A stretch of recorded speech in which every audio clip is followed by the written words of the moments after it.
ومن الناس من يشتري لهو الحديث ليضل عن سبيل الله بغير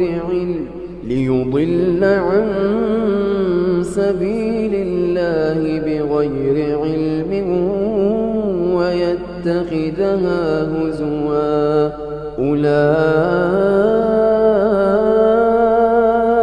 لهم عذاب مهين وإذا تتلى عليه آياتنا ولى مستكبرا كأن لم يسمعها كأن في أذنيه وقرا فبشره بعذاب أليم. Everybody likes music. Everybody enjoys music. Everybody enjoys singing and dancing and being cheerful. So why would someone say it's haram? It's very simple. To know the ruling over something, we have to go back to the Quran and Muslim. We are Muslims. We have to go back to the Quran and to the Sunnah. Do we get our religion from out of the Quran and Sunnah? No. If you go to the Sunnah, the most authentic book for Muslims, any Muslim Sunni, you would ask him, you would say Sahih al-Bukhari. This is the most authentic book on earth after the Quran. And in Sahih al-Bukhari, the Prophet ﷺ tells us that there will be people of my ummah making haram things halal. And they would make adultery, fornication. They would make silk. They would make consuming intoxicants, khamr. And music instruments halal. 4 things. The Prophet ﷺ told us that there will come people who would make these haram things halal. So the Prophet is the one who told us that music is haram. And the evidence behind it is overwhelming.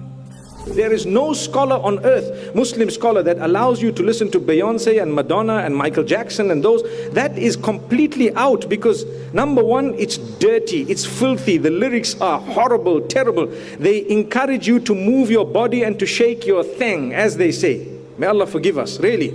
You move your body, you are sexually hyped up. So it's a dirty industry. Ask those who are in it. It's filthy. When you hear about music, you hear about how to attract the opposite sex, and it's all about love and all about, your emotions. And so at home you're not happy. When you go to work, you see someone you're working with and you're busy thinking, ooh, the music fits exactly here, and so on. Things are happening. People are tampering with our minds. The power that music has on humans' mind has been well documented for thousands of years.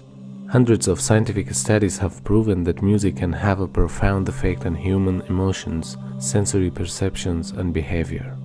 In 1839, Heinrich Wilhelm Dove made a fascinating audio discovery when he uncovered this strange phenomenon of binaural beats, which are special frequencies within music that affect how brainwaves behave and consequently our mood. A more recent study in 2012 by psychologist Annette Schirmer uncovered that our perception of the external world can be directly affected by musical rhythm, because our brainwaves become in sync with auditory beats. What's most intriguing about this study is that Schirmer realized that when people move in synchrony, they are more likely to perceive the world in synchrony. This means that our mental process can be altered simply by using music to manipulate brainwave oscillations.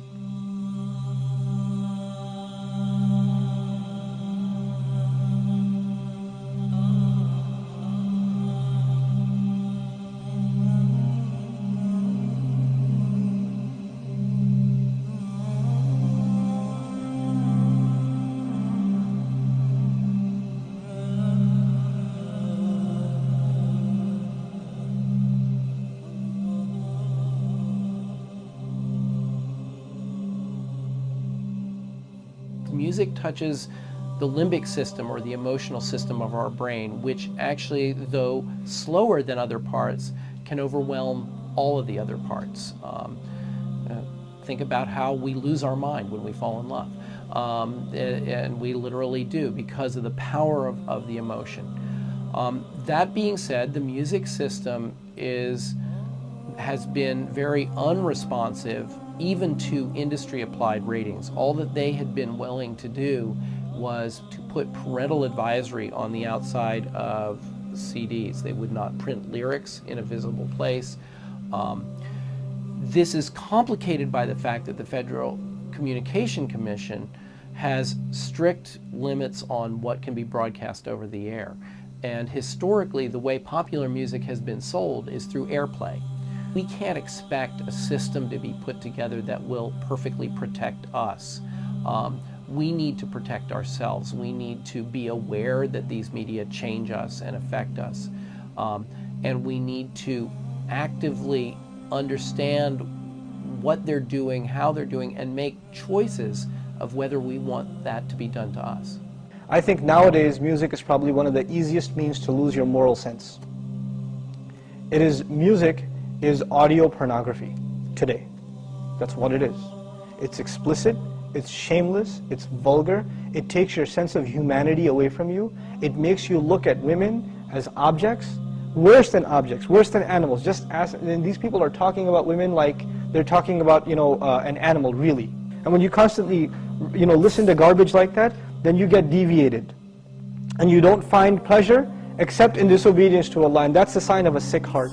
Oh yes, and music is a whole another area that employs these techniques. Popular music, all popular culture, movies, TV, music, they carry messages, and it's not just entertainment. Entertainment is not value-free. It has ideological content. It presents a worldview that influences the people who are watching or listening. So we've got this disconnect, thinking that entertainment is harmless when it's the most important delivery system of propaganda, because it influences people without their conscious awareness, and that's the ultimate in controlling people in society, is to do it without them being aware of it. Now, you can't even listen to the lyrics because they're so disgusting, right? They are so filthy. And Fakhruddin al-Razi, in his commentary, says about the verse in the Quran where shaitan, that you will try to seduce them with your voice, he says by giving them foul lyrics that their children will memorize and repeat. That's in Mafatih al-Ghayb. That was in the 13th century. So what are we doing now? This is the khutawat of shaitan. He's taken people by degrees. 2.5 hours per day for teenagers in the United States listening to music. 2.5 hours per day. 1 in 3 popular songs now contain explicit references. The number of times an adolescent is exposed to explicit substance references, 35 per hour. They're listening to 2.5 hours a day, 35 per hour, 84 per day, 591 per week, being told about alcohol and drugs in these lyrics. These are the khutawat of shaitan. 30,700 a year. References to drug or alcohol in songs. Pop, 9%. Rock, 14%. Hip-hop, R&B hip-hop, 20%. Country, 36%. Rap, 77%. And we've got all these kids listening to rap. This is what they worship, these Satanists. Baphomet. If you notice, he's androgynous. So it's a male-female mixture. Also making these signs. You see the signs he's making using this sign because 11 is the devil's number. Because 11 is 1 beside 1. In their numerology, they use 11 a lot. And they like multiples of 11. 11, 22, 33, 66. They like these multiples. In their magic, they know the secrets of numbers. And so they use numbers. The Prophet ﷺ, when they used magic on him, they blew on 11 knots. 11 uqda. And this is why the Mu'awwidhatayn has 11 ayahs, because it protects against their magic. So this is real stuff, people. I'm not making this up. This is real stuff. You can see Madonna imitating here Baphomet, right? Because she's one of them, and she's a numerologist. She is a numerologist. She practices numerology. Lady Gaga's got tens of millions of followers. So the devil has plenty of followers on Twitter. Now this man over here, LaVey, started the Church of Satan. He wrote a satanic Bible And he explained that that symbol that they're all doing, that symbol, he said, was a curse symbol of devils. That's the way they put curses on people. And you've got people at rock concerts, they're all doing it, thinking it's cool. Marilyn Manson was a follower of Anton LaVey. He has tens of thousands of people go to his rock concerts. He has them openly denounce God. Openly. He says, I want you all to reject God tonight. And they all do it. So this is real stuff, people. He's very committed to this. He's a minister in the Church of Satan. And they use music. Because music is fitna. It's enticing. It sucks you in. You like it. It's enjoyable. Now, here's Miley with her little horn hair. Right? What is this? She had millions of followers of little kids in America, and this is what she turned into. And if you look, you see, where did she get that? Kali, a demon from the Hindu tradition of destruction, because this is a destroyer of the innocence of youth. She's possessed by Kali. And she couldn't stop putting her tongue out. She was even asked, why do you do that? She said, I feel compelled to do it.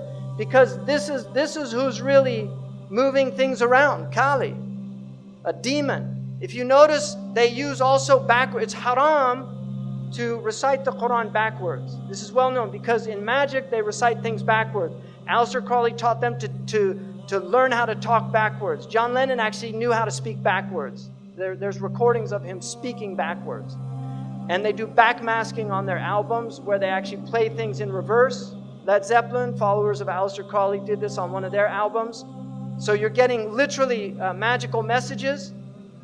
I think that we all, as artists, because we're highly sensitive people, and this machine around us, this so-called music industry, is such a demonic thing. It sacrifices people's lives and their essences. The number one problem in Hollywood was and is and always will be pedophilia. That's the biggest problem for children in this industry. The casting couch even applies to children. Oh yeah. Not in the same way. It's all done under the radar. Nobody talks about pedophilia. It's the big secret. And it's widespread? Oh yeah. Now, but didn't you release a CD like almost 10 years ago?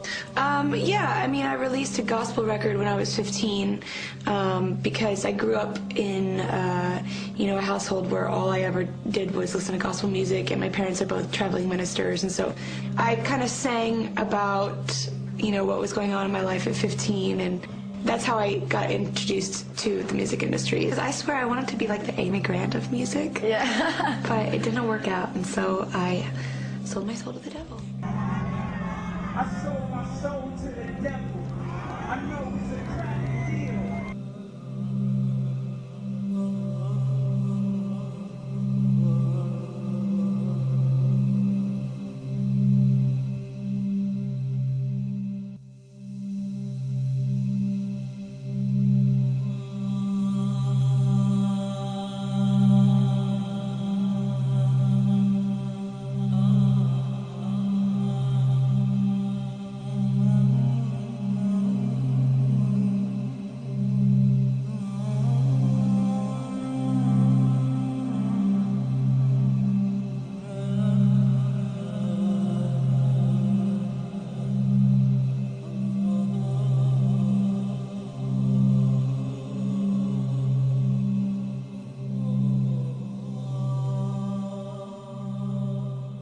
Yeah, I believe in the Illuminati. There is a certain level that you get at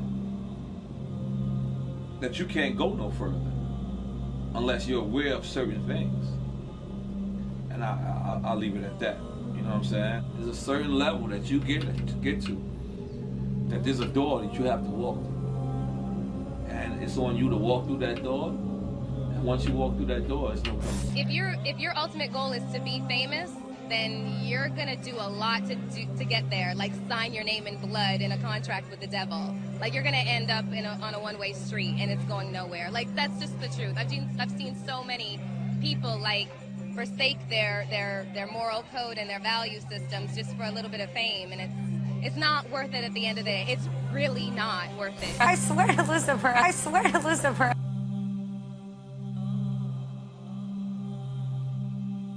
We're seeing a society that not only has a lot more people of lower IQ, but a lot fewer people of higher IQ. In other words, a dumbing down, a chemical dumbing down of society. So everyone's sort of mediocre. That leaves them dependent on government because they can't excel. We have these people of lower IQ who are totally dependent.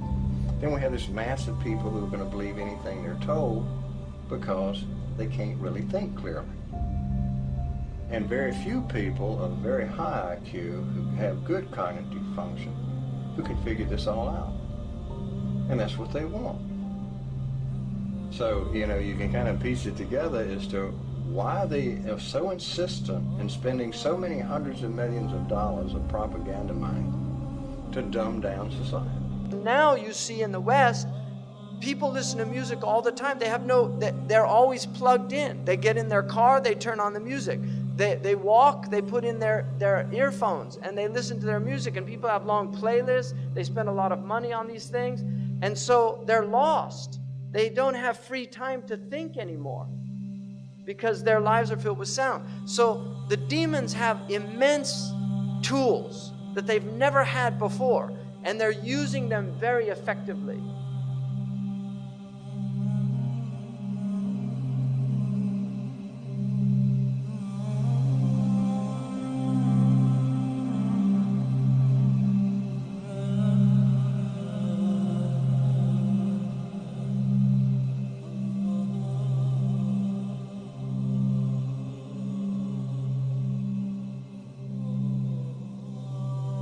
يعزف على رؤوسهم بالمعازف.